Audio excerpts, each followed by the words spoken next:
بسم اللہ الرحمن الرحیم۔ حکایت نحوم نواں قصہ، یہ باب دوم کا نواں قصہ ہے اور ایک لبنان کے بزرگ کے بارے میں ہے، درویش کے بارے میں۔ کہہ رہے یکے اصلہائے کوہ لبنان کے مقامات او در دیار عرب مذکور بود۔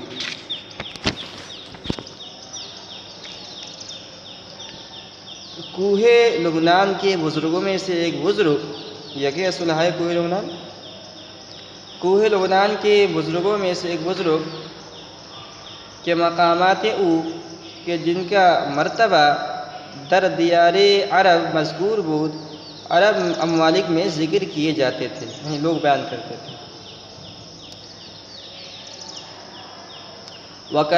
کرامت او مشہور، اور جن کی کرامتیں بہت مشہور تھی،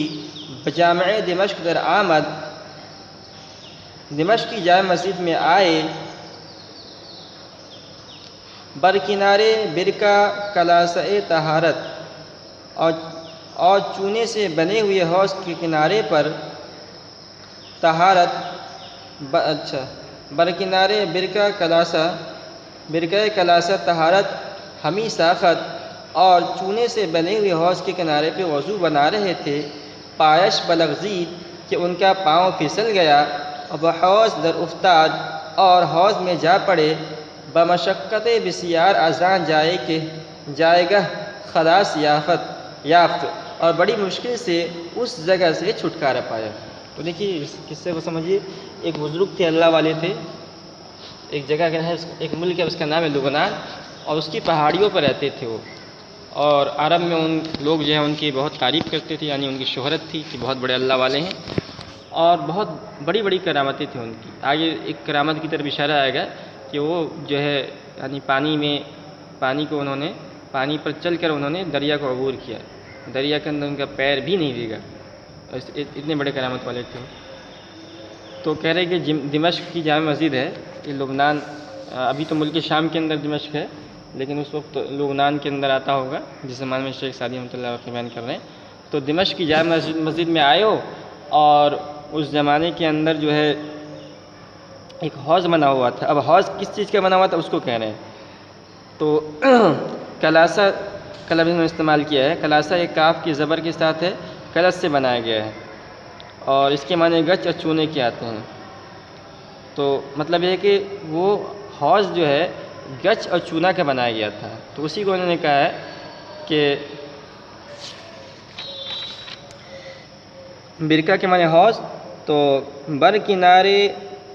برکہ کلاسہ، یہ مرکب اضافی ہے، اس میں مضاف نہیں بتا رہا ہے کہ مضاف کیا ہے، یعنی جو برکہ حوض ہے وہ کلاسہ یعنی گچ اور چونے کا بنا ہوا تھا۔ تو وہ جو چونا اور گچ کا بنا ہوا حوض تھا، اس کے اندر کیا ہوا، وہ وضو کرنے کے لیے طہارت ہمی ساخت، وضو کر رہے تھے، پایش بلغزید، اور وہی ان کا پاؤں جو پھسلا، جیسا کہ عام طور پہ ہوتا ہے، کبھی کبھی ہوتا ہے نا کہ پھسلن ہوتی ہے حوض پر، آدمی حوض میں وضو کرنے کے لیے گیا، پیر پھسلا اور آدمی حوض کے اندر جا گرا، اور حوض گہرا بھی تھا، تو اس کے اندر وہ ڈوبنے لگے، بڑی مشقت سے لوگوں نے کسی سے ان کو نکالا، اور نکالنے کے بعد ان سے سوال کیا کہ کیا معاملہ ہے، ہم نے آپ کے متعلق آپ کی کرامت سنی ہے کہ آپ نے جو ہے ایک مرتبہ دریا سے آپ بغیر جو ہے پانی میں پیر بھیگے ہوئے آپ چلے گئے تھے، اور یہاں آپ کا پیر پھسلا پانی کے اندر چلے گئے۔ چوں از نماز بپرداختند، جب نماز سے انہوں نے فراغت حاصل کی، چھٹکارا پایا، جب نماز سے انہوں نے فراغت حاصل کی، یکی از جملہ اصحاب گفت، تو ان کے رفقا میں سے ایک شخص نے کہا، میرا مشکل ہست، مجھے ایک اشکال ہے۔ گفت، شیخ نے پوچھا، آج چیز وہ کیا ہے؟ گفت، یاد دارم، تو اس مرید نے کہا، یاد دارم، مجھے یاد ہے کہ شیخ بروئے دریائے مغرب کے ایک مرتبہ دیار مغرب کے پانی سے کہ بروئے دریائے مغرب برفت کہ ایک مرتبہ دیار مغرب کے دریا کے پانی سے گزر گئے تھے، وقدمش تر نشد، اور ان کا قدم تر نہیں ہوا، یعنی آپ تو ایک مرتبہ ہم نے سنا کہ آپ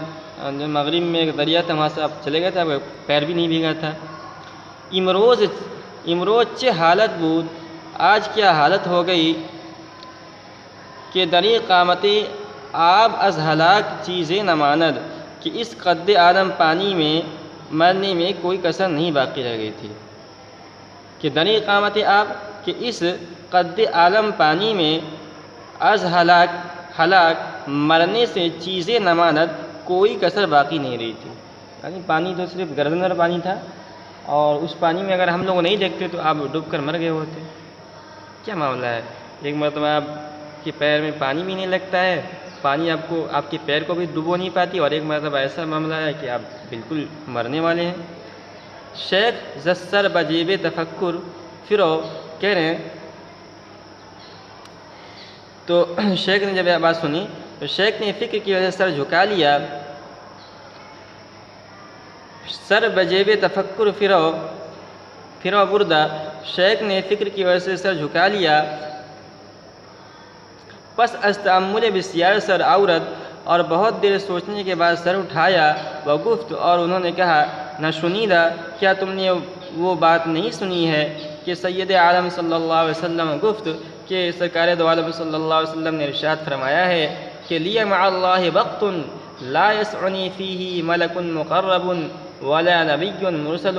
کہ میرے لیے خداوند قدوس کے ساتھ ایک وقت ایسا آتا ہے کہ لا یسعنی فیہ ملک، کہ اس وقت نہ کسی ملک مقرب، کہ اس وقت نہ کسی مقرب فرشتے کی گنجائش ہوتی ہے، ولا نبی مرسل، اور نہ بھیجے ہوئے نبی کی. تو اس حدیث میں تم نے غور نہیں کیا ہے کہ اس حدیث میں حضور پاک صلی اللہ علیہ وسلم نے فرمایا لیے مع اللہ وقت، میرے لیے خدا ان قدوس کے ساتھ ایک وقت ایسا آتا ہے. یعنی ایک وقت آتا ہے، ہمیشہ ایسا نہیں ہوتا ہے. یعنی ایک وقت ایسا آتا ہے کہ میں اللہ سے سب سے زیادہ قریب ہوتا ہوں. ہمیشہ میرے ساتھ ایسا معاملہ، کبھی کبھی آتا ہے ایسا. وَأَنَا گفت، اور حضور پاک صلی اللہ علیہ وسلم نے یہ ارشاد نہیں فرمایا علی الدوام، ہمیشہ. یعنی آپ نے فرمایا ایک وقت آتا ہے، ہمیشہ نہیں فرمایا کہ ہمیشہ ایسا ہوتا ہے.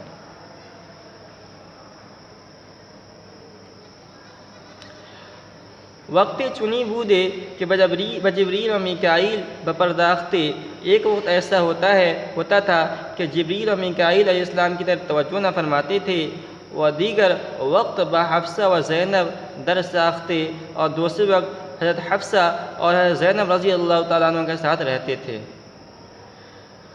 مشاہدۃ الابرار بین التجلی والاستتار، کہہ رہے ہیں نیکوں کی حالت مشاہدہ تجلی اور پردہ پوشی کے درمیان میں ہے. می نمائند و می ربائند، دکھاتے ہیں اور لے جاتے ہیں. تو یعنی اس حکایت کے معنی اس شیخ کا جو جواب کا حاصل یہ تھا کہ اللہ تعالیٰ کے ولیوں کے لیے حق تعالیٰ کا دیدار کا میسر ہونا تجلی اور مستور ہونے کے درمیان دائر رہتا ہے. تو شیخ نے جو مرید کو جواب دیا تو میں کہ اللہ کے ولیوں کے ہر وقت یکساں کیفیت نہیں ہوتی، کبھی تجلی کا ظہور ہوتا ہے اور کبھی پردہ آ جاتا ہے.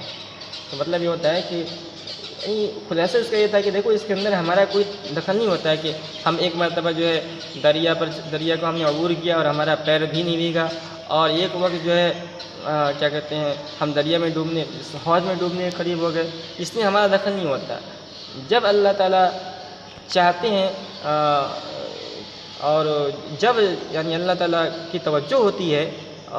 تو اس وقت ایسا ہو جاتا ہے، اور جب جو ہے توجہ نہیں ہوتی اللہ تعالیٰ کی طرف تو جو ہے ایسا نہیں ہو پاتا ہے. تو اس میں ہمارا کوئی دخل نہیں.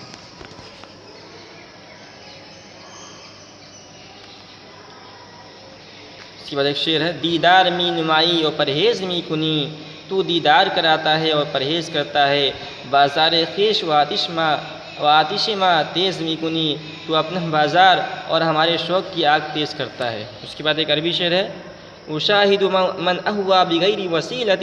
میں جس سے عشق کرتا ہوں اس کو بغیر وسیلے کے دیکھتا ہوں. فیلحقنی شأن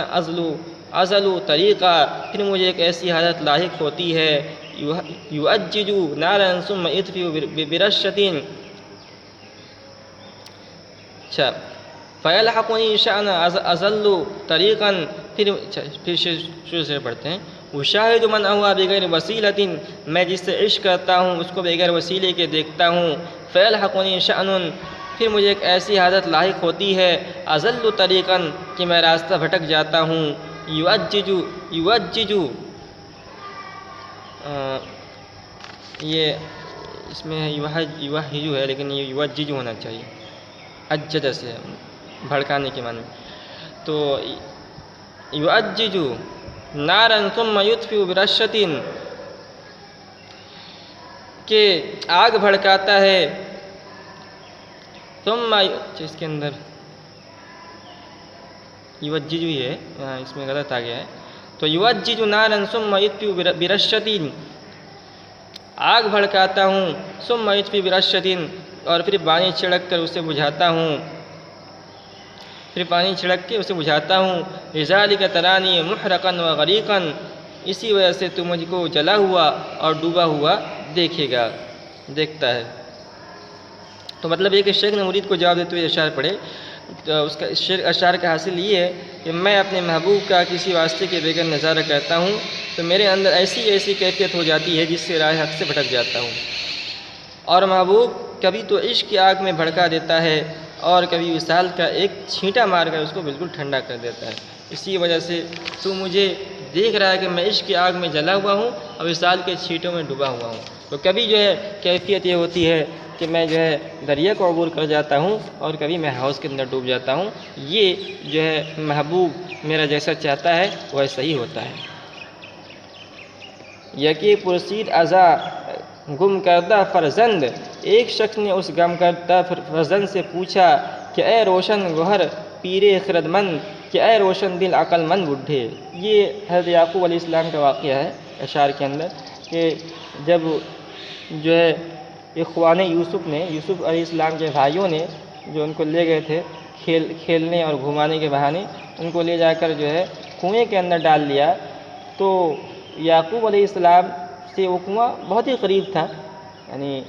کہہ لیجیے گاؤں کے اندر حضرت یعقوب علیہ السلام کا مکان ہے جہاں حضرت یعقوب علیہ السلام تھے، اور گاؤں سے باہر جہاں کھیلنے کودنے کے لیے ان کے بھائی لے کر گئے تھے وہ گاؤں سے باہر ہوگا، 1-2 کلومیٹر کا فاصلہ ہوگا زیادہ، لیکن اتنے قریب سے بھی حضرت یعقوب علیہ السلام یہ محسوس نہیں کر پائے اور یہ دیکھ نہیں پائے کہ ان کا بیٹا کنویں کے اندر ہی پڑا ہوا ہے۔ لیکن مصر جو ان کے جہاں حضرت یعقوب علیہ السلام تھے وہاں ان سے سینکڑوں ہزاروں کلومیٹر دور تھا،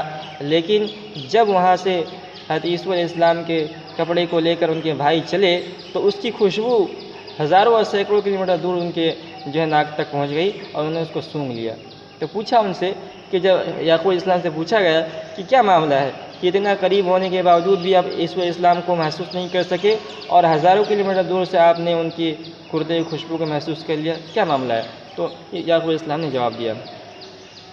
یکی پرسید ازا گم کردہ فرزند، ایک شخص نے اس گم کردہ فرزند سے پوچھا کہ اے روشن گوہر پیر خردمند، کہ اے روشن دل عقل مند بڈھے، ز مصرش بوئے پیراہن شنیدی، تو نے مصر سے یوسف علیہ السلام کے پیراہن کی خوشبو سونگھی، چرا در چاہے کنعانش ندیدی، تو نے کنعان کے کنویں میں اسے کیوں نہ دیکھا، جس کنویں کے اندر ڈالا گیا تھا وہ کیا کہتے ہیں کنعان کی جگہ مقام کنعان میں تھا۔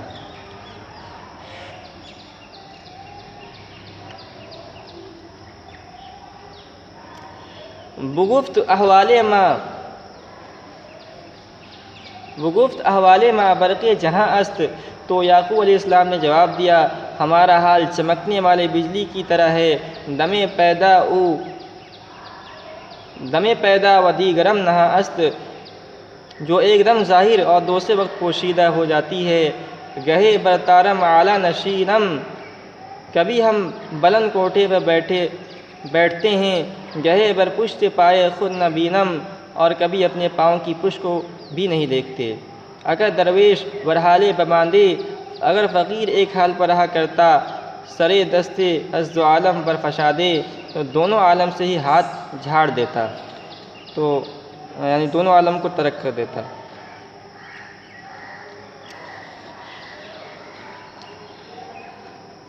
تو اس کا خلاصہ یہ تھا یعقوب علیہ السلام کی جو اشعار کے اندر کہا کہ ہمارا حال ایسا ہے جیسے کہ چمکنے والی بجلی ہر وقت ظاہر نہیں ہوتی ہے، کبھی کبھی جب بارش ہوتی ہے تو چمکتی ہے، اسی طرح کبھی ہم مقامات عالیہ حاصل کر لیتے ہیں اور عرش تک کی خبر لیتے ہیں، اور کبھی اپنے پاؤں کی پشت بھی نہیں دیکھ پاتے، اگر ہمیشہ ولیوں کی ایک ہی کیفیت رہتی تو دونوں عالم یعنی دنیا و آخرت سے کنارہ کش ہو کر اللہ تعالیٰ کی طرف متوجہ ہو جاتے ہیں۔ تو